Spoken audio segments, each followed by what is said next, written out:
c'est le King, mais en Jésus, une pleine confiance. Jamais ne chancelle plus, compléter sa délivrance par la foi, nous marcherons par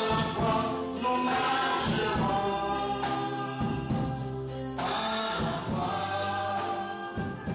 nous triomphons. Nous sommes reconnaissants à notre Dieu qui nous donne le souffle de vie et qui nous permet que nous soyons dans sa maison afin de l'adorer.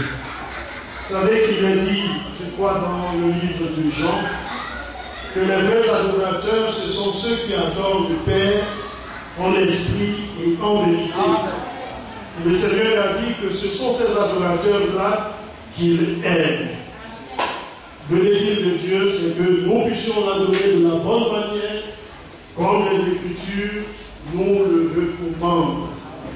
Et si c'est toujours une joie pour nous, lorsque nous venons dans la maison de Dieu, c'est une joie pour nous de voir combien les frères et sœurs dans la foi et de savoir que nous marchons pour le ciel de gloire.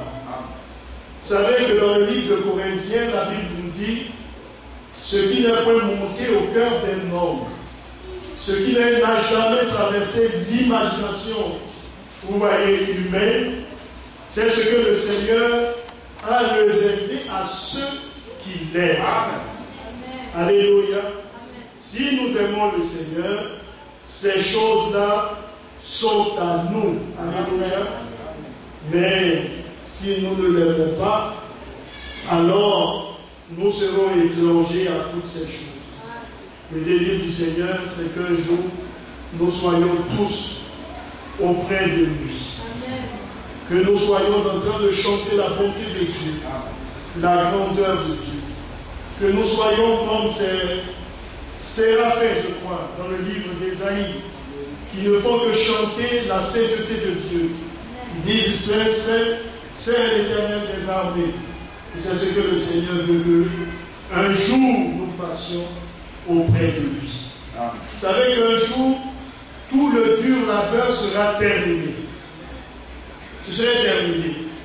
Déjà, lorsque la mort nous arrache dans ce monde, on ne connaît plus les histoires de il faut se lever à 6 heures et aller au travail. Ça, c'est terminé. Amen. Alléluia. C'est fini. Les problèmes de maladie, c'est fini. Toutes ces choses-là prennent fin. Mais là, nous parlons de ce qui est de l'éternité.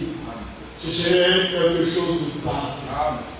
Tout ce qu'on aura à faire, c'est de chanter les bontés de Dieu. Et alors là, on dira que nous serons tous des chantres en train de chanter la bonté de Dieu, de nous réjouir dans la présence de notre Seigneur, de savoir qu'il nous a aimés et que toutes ces merveilleuses choses-là, le Seigneur nous les donne. Amen.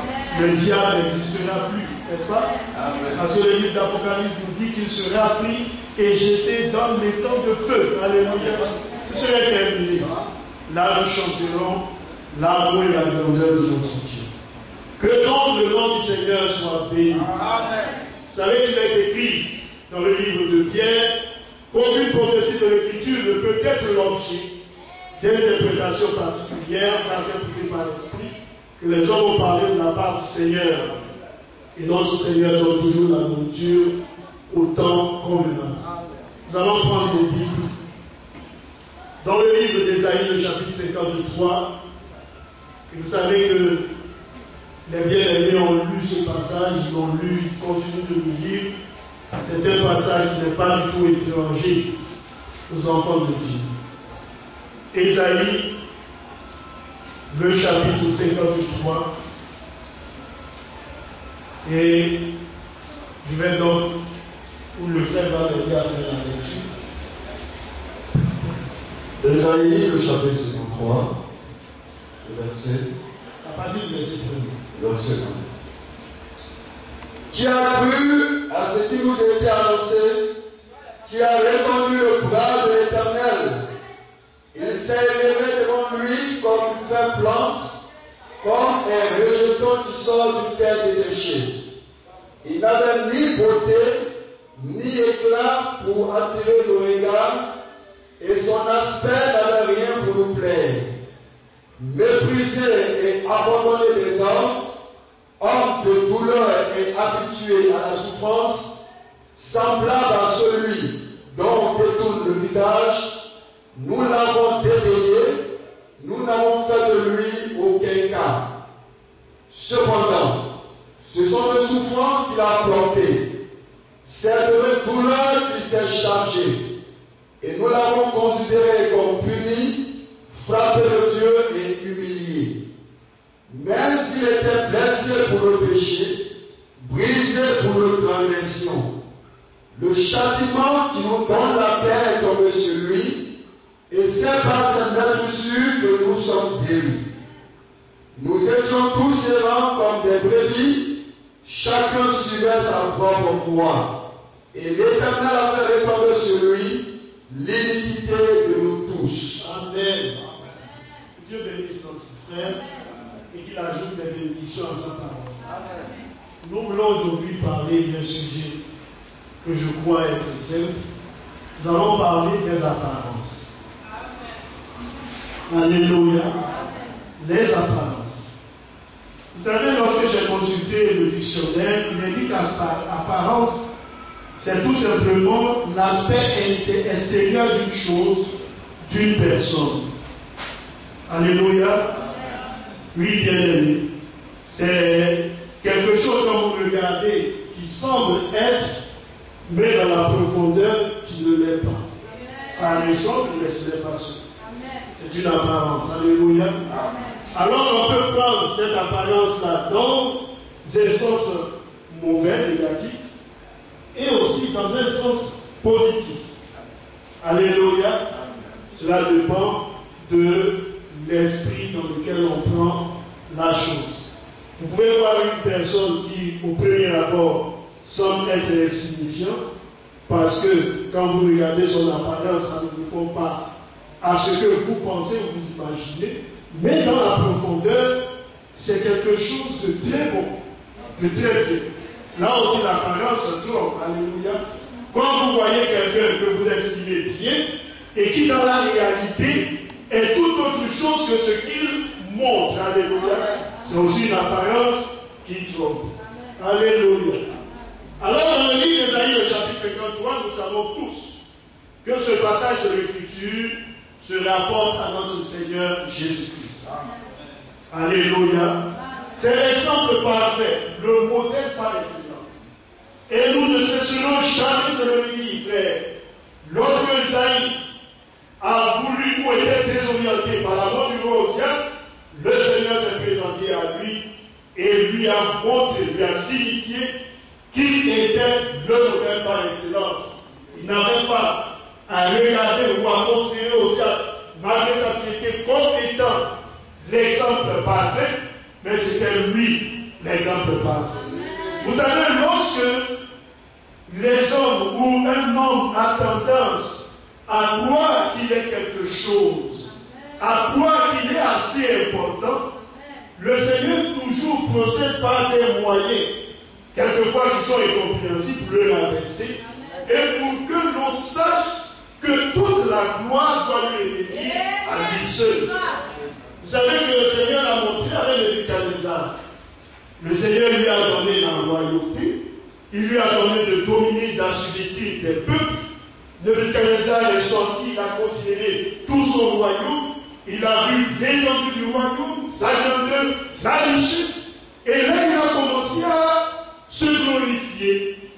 Qu'est-ce que le Seigneur a fait? Conformément à la prophétie qu'il avait donnée par Daniel, il lui a donné un cœur de bête. Alléluia. Oui, bien aimé. Nous avons aussi un héros dont parle, vous voyez le livre, je crois, d'Actes des Apôtres, qui persécutait l'église du Seigneur. Et lorsque les hommes étaient en train de lui donner l'honneur qui ne lui revenait pas, il tirait de cela une satisfaction. Il était joyeux. Mais la Bible nous dit un ange le frappa. Et alors il mourut et des vers commençaient, je crois, à ronger son corps. Notre Seigneur veut que toute la gloire lui revienne à lui seul. C'est pourquoi, dans l'adoration, il est dit qu'il est un Dieu jaloux. Dans l'adoration, il ne veut pas être partagé avec un autre Dieu. Il dit à Israël, écoute Israël, le Seigneur ton Dieu est l'unique. Il est le seul.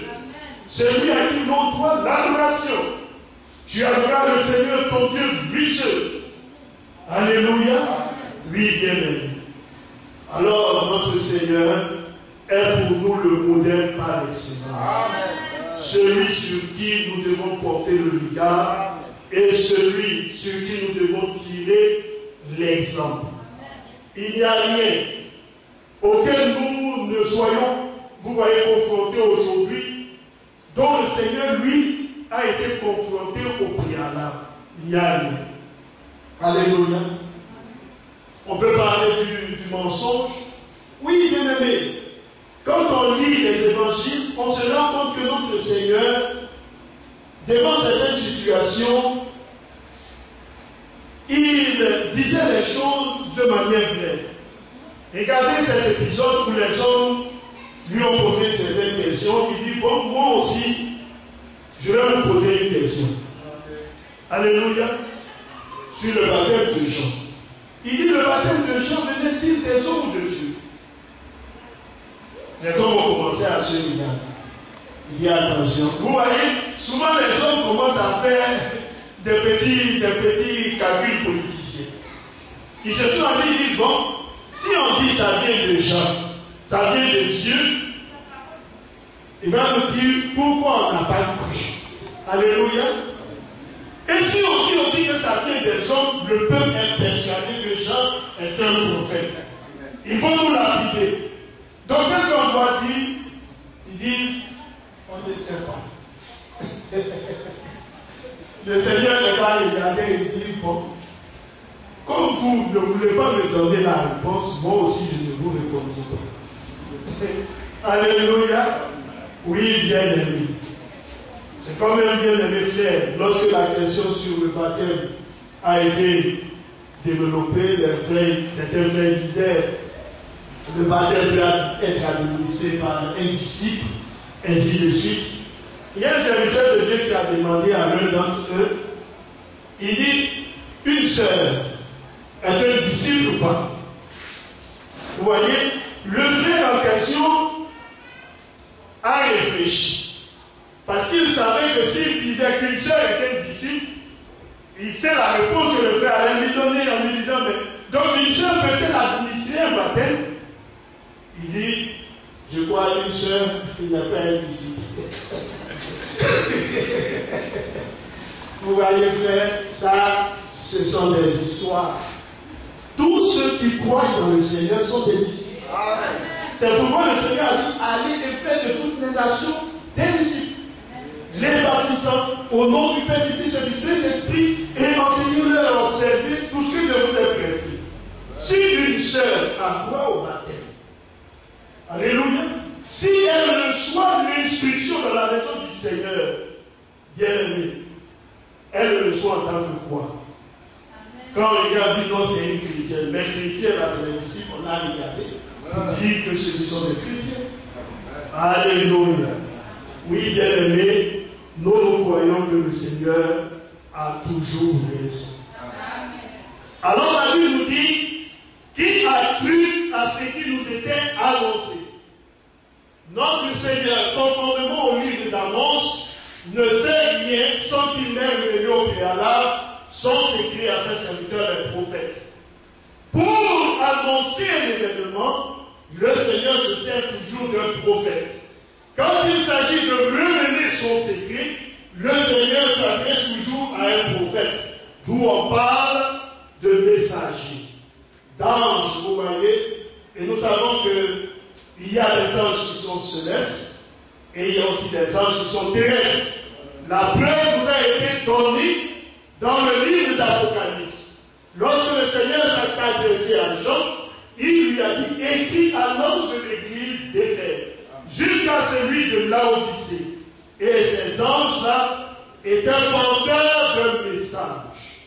Alléluia. Et vous savez que le mot même ange veut dire message. Alléluia.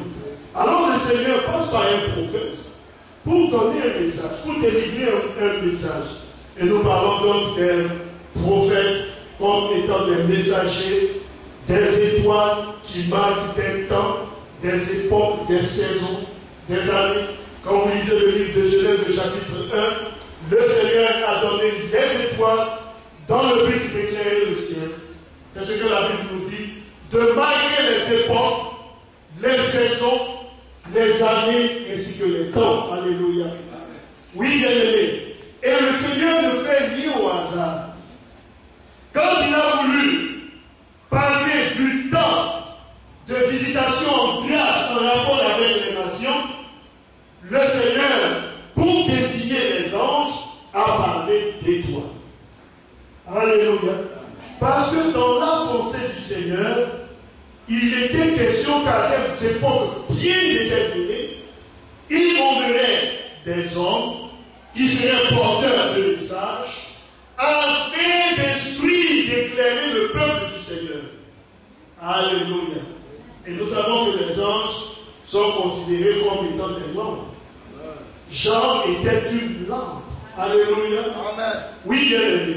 Quand on me dit ainsi, on a tendance à croire, mais s'il est une lampe, c'est que alors il est lui-même une lumière. Non, il est porteur de lumière. Amen. La lampe elle-même, si on ne l'active pas avec le feu, la lampe elle est là, mais elle ne brûlera jamais. Alléluia. Jésus, conformément au livre de Jean, le chapitre 1, est la lumière véritable qui, quand elle vient, éclaire le monde. Amen. Alléluia. Que le nom du Seigneur soit béni. Amen. Vous savez que même dans le chandelier, la lumière qui a brillé sur le chandelier dans la loi, cette lumière-là, elle a été prise de l'autel. Alléluia. Et cette lumière-là, sur ce feu, lui-même, a été pourvu par le Seigneur lui-même. Et dans la manière de faire du Seigneur, nous savons tous que selon la loi, la lumière, elle était prise du premier feu pour éclairer le second, le deuxième feu éclairait le troisième, le troisième le quatrième le cinquième le sixième, et le sixième éclairait le septième. C'est le même Saint-Esprit qui est en action depuis le premier âge jusqu'au septième âge. C'est pourquoi le Seigneur, dans le livre d'Apocalypse chapitre 1, a été présenté comme étant le Fils de l'homme qui marche au milieu des lampes d'or. Alléluia. Il est le seul qui a le droit de parler dans l'Église. Tout le reste doit se taire et seul le Seigneur doit parler. Amen. Il parle par le moyen de son esprit au travers des ministères qu'il a lui-même suscité. Et nous savons que tout ministère doit être en accord avec ce que Dieu lui-même dit, ce qu'il enseigne. Autrement dit, ces ministres-là sont taxés de ministres de diable. Alléluia. Comme dit le livre de Bolénicien. Alors la Bible nous dit qui a cru à ce qui nous était annoncé. Donc le Seigneur a pris le soin de dire des choses à l'avance. Et il pose la question, qui a cru à ce qui nous était annoncé? Alléluia. À la chute, le Seigneur a promis la solution. À la personne de Jésus-Christ, le sacrifice divin. Mais qui a cru? Alléluia. Vous savez, les sacrificateurs avaient une bonne connaissance de la loi. C'est-à-dire quoi?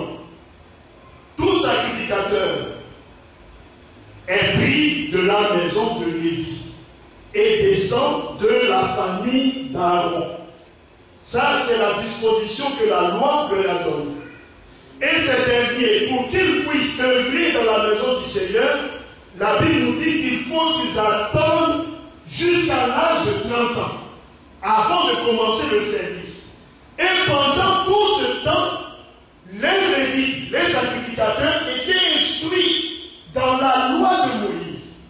Remarquez que le Seigneur lui-même dit aux sacrificateurs, vous aurez soin de faire comme moi je vous ai dit, de peur que vous ne soyez trouvés coupables dans le service et que vous ne périssiez. Alors cela demandait une profonde connaissance de la loi et on prenait le soin de les instruire. Depuis le temps de l'enfance, ils savaient ce que disait la loi, ce qu'enseignait la loi, parce qu'ils étaient censés instruire le peuple. Vous savez que la Bible nous dit que c'est de la bouche des sacrificateurs que l'on apprend la loi. Amen. Il faut qu'ils connaissent.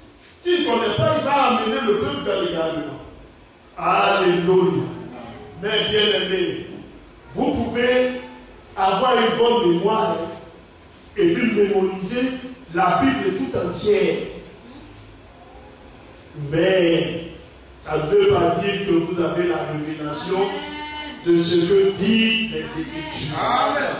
Ça, c'est différent. On peut citer un passage de l'Écriture. Même un homme qui n'est pas chrétien, qui lit la Bible, qui a une bonne mémoire, il va vous dire tel passage dit ceci, dans tel épître on dit ceci, dans tel verset de tel livre on dit ceci. Pourtant, il n'est pas un chrétien. J'ai suivi un débat des musulmans et docteur théologie musulman sur la radio, la télévision burkinabé, qui était invité un Congolais. Mais bien aimé, quand il est en train de parler, il vous cite avec précision les versets bibliques. Alléluia.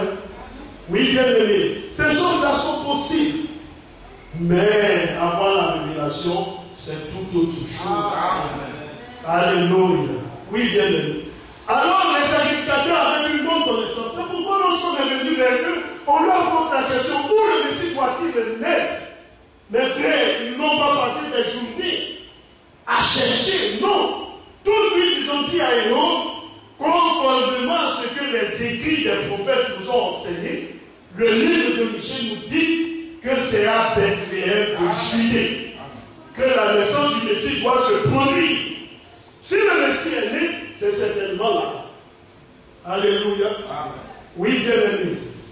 Et c'est ainsi que les mages, il a dit aux mages, allez et adorez-le, puis venez me le dire pour que moi, à mon tour, j'aille l'adorer. Alléluia. Oui, bien aimé.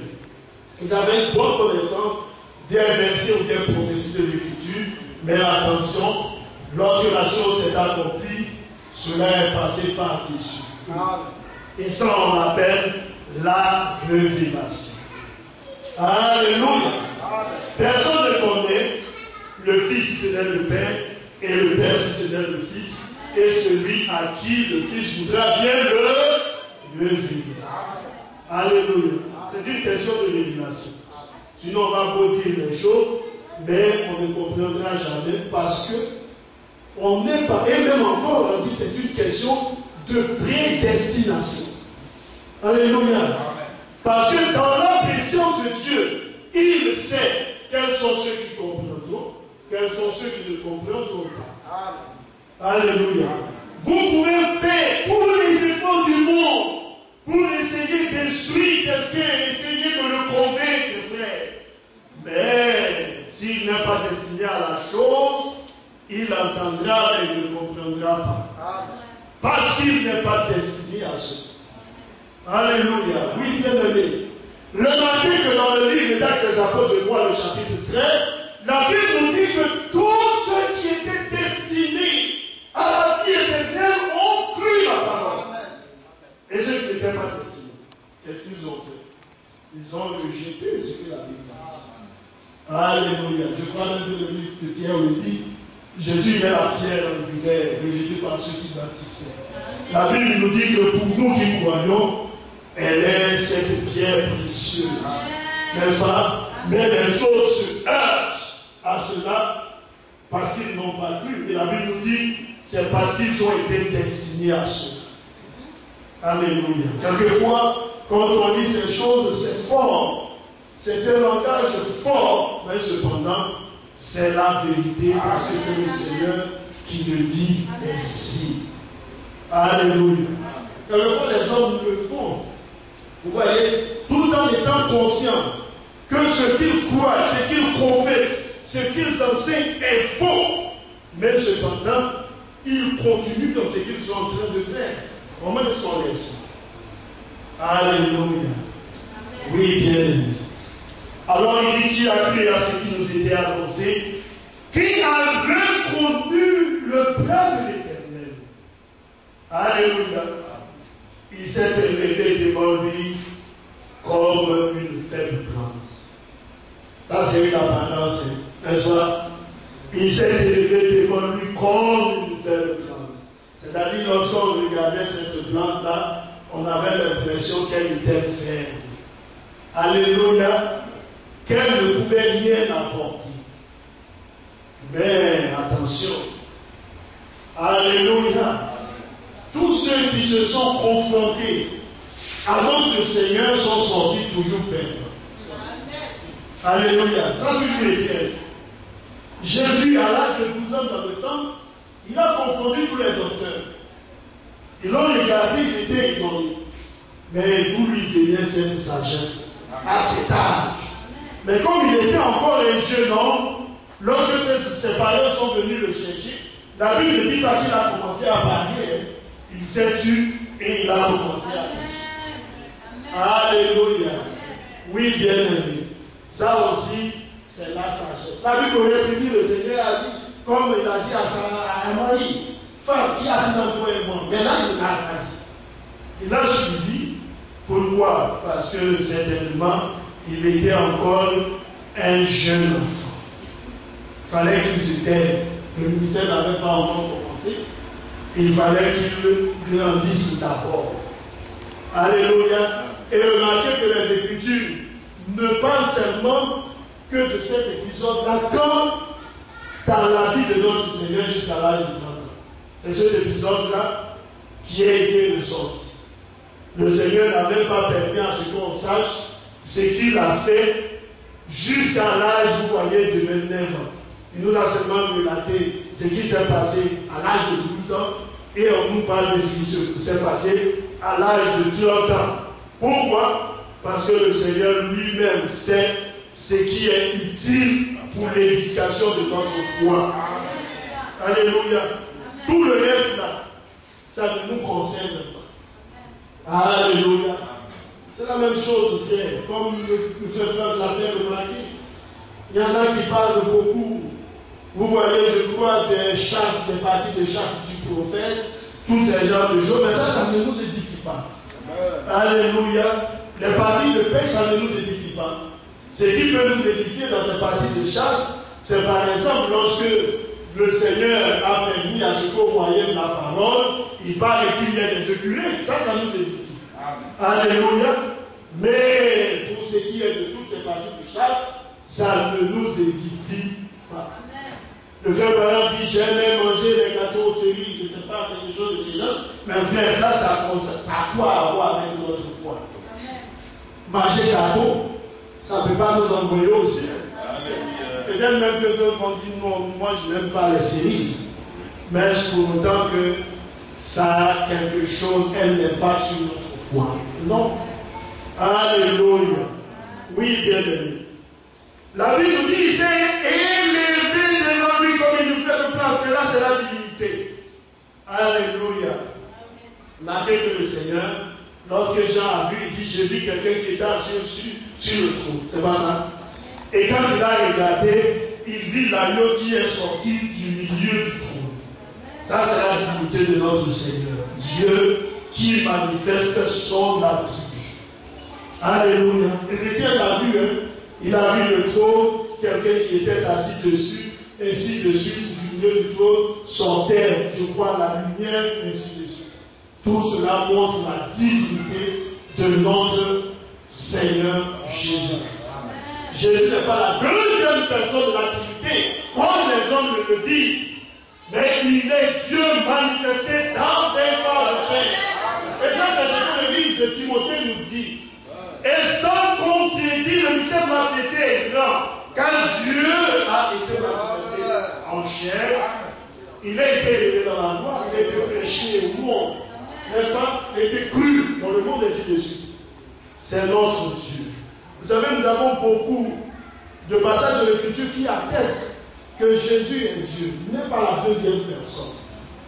Ésaïe 35 nous dit, votre Dieu viendra, n'est-ce pas? Lui-même. En français, ça ne veut pas dire se faire représenter.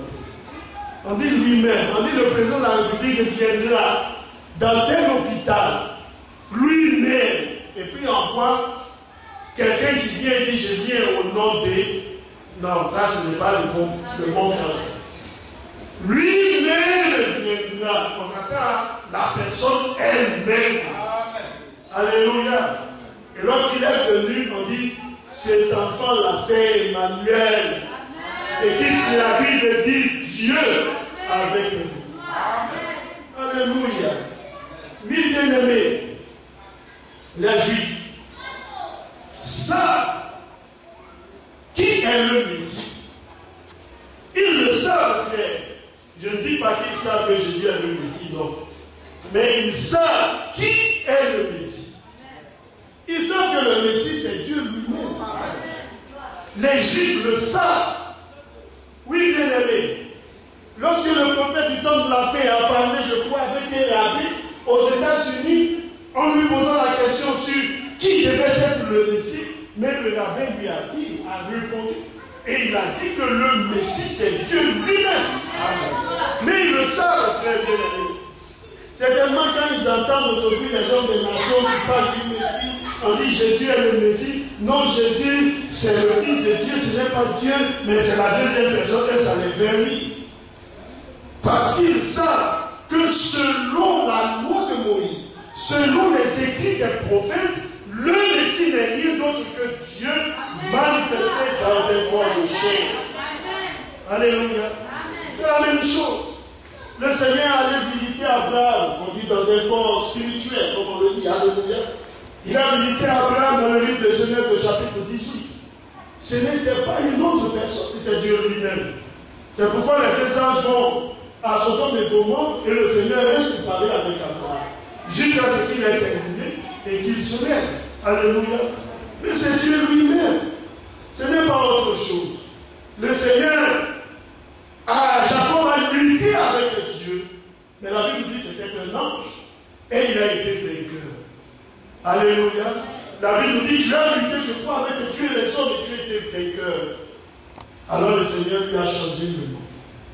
Alléluia. Oui, bien aimé. Il s'est élevé devant lui comme une feuille blanche, comme un rejeton qui sort d'une terre desséchée. Il n'avait ni beauté ni éclat pour attirer nos regards. Alléluia. Notre Seigneur ne passait pas par ce qui attirait, ce qui frappait. Regardez qu'il dit à toutes ces personnes, mais qui est-ce aller voir le désert? Est-ce ça? Il y a un oiseau agité par les vents. Est-ce un homme habillé de vêtements somptueux? Il dit non. Ceux qui sont ainsi vêtus se trouvent dans les palais. Mais quel doit aller voir un prophète? Lui, il dit, est plus qu'un prophète. Alléluia. Lui, bien aimé.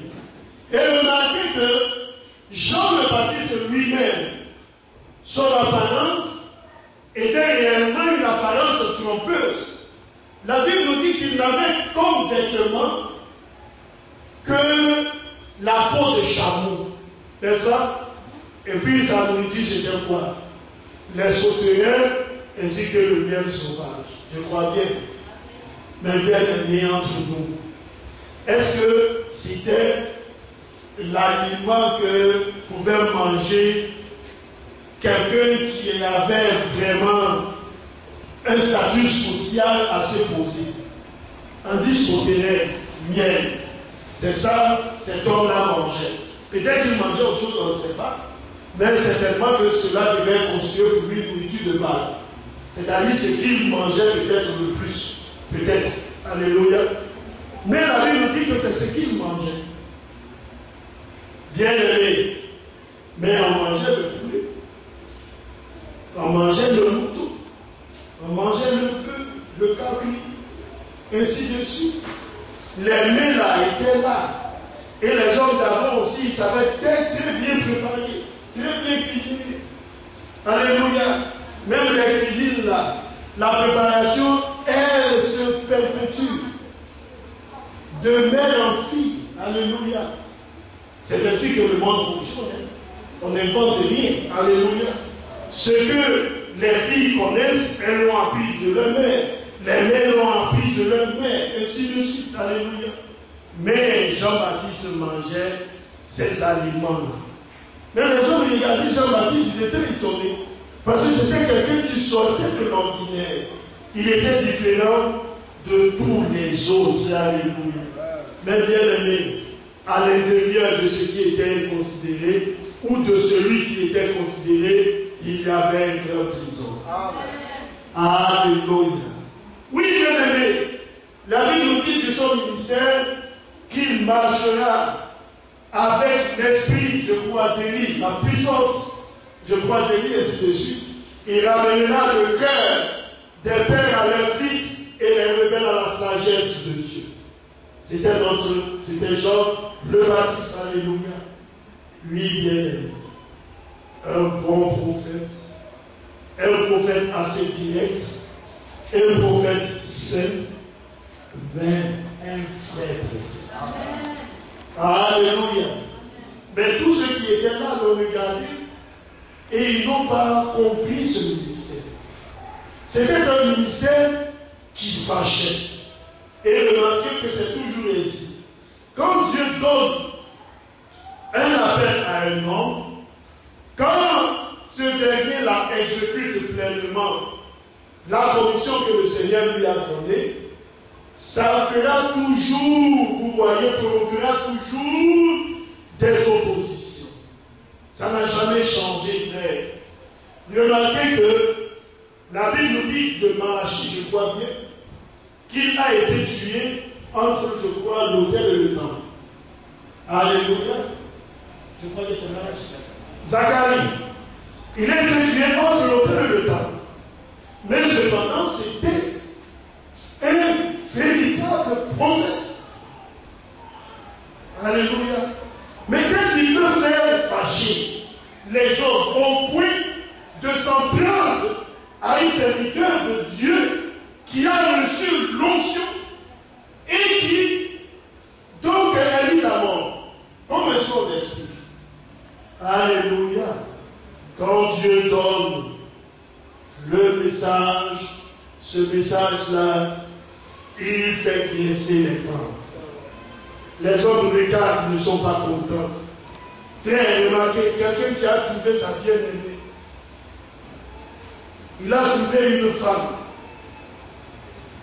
Quand il a regardé qu'il va chez lui, il ne dort plus. Lorsque c'est la nuit, il attend la journée pour la voir. Et puis, il y a quelqu'un qui se lève un beau jour qui lui dit, il n'était pas permis de prendre la femme de ton frère. Bien-aimé. Et on ne dit pas que c'est un planteur, parce que si c'est un planteur, tout de suite on peut dire non, comme c'est quelqu'un qui n'a pas un statut social vraiment posé, bon, on peut le laisser. Mais on regarde quelqu'un qui est un roi, alléluia. On lui dit ainsi, mais la femme regarde et dit, mais je dernier, il est en train de menacer mes intérêts. Et c'est à cause de cette vérité que Jean a été mis en prison et décapité. Bien-aimé, le message ne fera pas toujours suivre les hommes. Ça, c'est la réalité. Alléluia. Mais Jérémie, il a passé par des moments difficiles et on a cherché même à lui ôter la vie.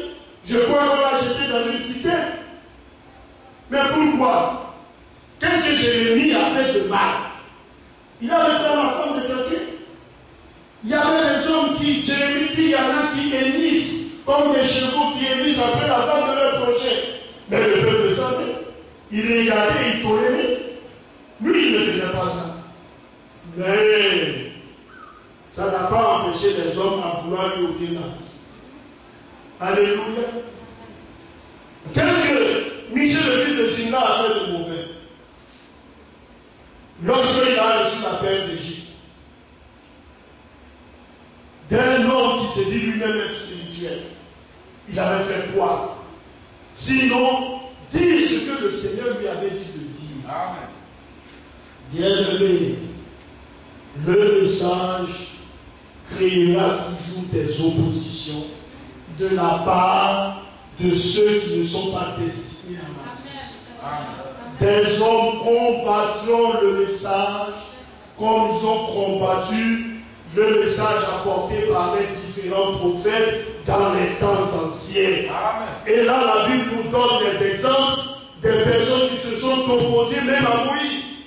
Dans le Nouveau Testament, Janès et Jambès, je crois que la Bible donne des noms. Ce sont des noms même qui sont inconnus de l'Ancien Testament. Mais dans le Nouveau Testament, ils ont été cités. Alléluia. Mais on dira, comment des hommes se sont levés pour aller en opposition avec ce que Dieu lui-même était en train de faire. Alléluia. C'est toujours ainsi, frère. La construction de la muraille, elle a suscité l'opposition. À quoi travaillent ces Juifs? C'est ce qu'ils ont dit. Sambalat, Tobija, l'Arabe, alléluia. Ils se sont ligués, essayé d'arrêter les travaux de la muraille, essayé, vous voyez, d'intimider le peuple, jusqu'à ce que les autres, ils ont donné un travail supplémentaire au peuple d'Israël. Parce que la Bible nous dit qu'avec une main, ils avaient le pays, et de l'autre main, ils travaillaient pour, vous voyez, soulever la grille et ainsi de suite. Quelque chose qu'on devait faire paisiblement, les hommes le faisaient étant sur leur garde. Alléluia. Mais pourquoi? Parce qu'ils savaient qu'il y avait des ennemis qui étaient prêts à attaquer. Bien aimé. Mais pourtant, c'était le peuple de Dieu qui avait reçu la caution du Seigneur pour faire ce qu'ils avaient à faire. Cela nous montre et nous indique que même dans ce que nous sommes en train de faire, quand bien même le Seigneur vous dit de faire une chose, il y aura toujours de l'opposition. Ce n'est pas parce que Dieu a dit que vous devez faire une chose que vous allez penser que vous allez faire la chose et tout le monde va être content. Non, il y aura des hommes mal allumés pour dire qu'est-ce que lui-même est en train de faire. La Bible nous dit qu'il y a des hommes ont été jaloux. Ça, c'est ce que Saul dit. Ils ont été jaloux de Moïse et d'Aaron. Bien aimé, comment on explique ça? Les jalousies les a amenés à s'en prendre à Moïse et à Aaron. Alléluia. Oui, bien aimé. L'œuvre de Dieu se fait toujours au milieu de beaucoup d'obstacles, au milieu de beaucoup de difficultés. Mais au milieu de ces obstacles et de ces difficultés, le Seigneur lui-même, il trace toujours. Amen. Alléluia. Et ça, c'est ce qui est merveilleux avec le Seigneur. Lorsque l'Église est confrontée à un obstacle, le Seigneur lui-même dégage l'obstacle. Et il permet à l'Église d'avancer. C'est ce qui fait l'assurance de l'Église dans sa marche. Comprenez bien que selon le livre de Matthieu 16, aucune puissance du royaume des ténèbres, n'est-ce pas, ne pourra prévaloir en votre terre, avoir le dessus sur l'Église du Seigneur. Pas possible.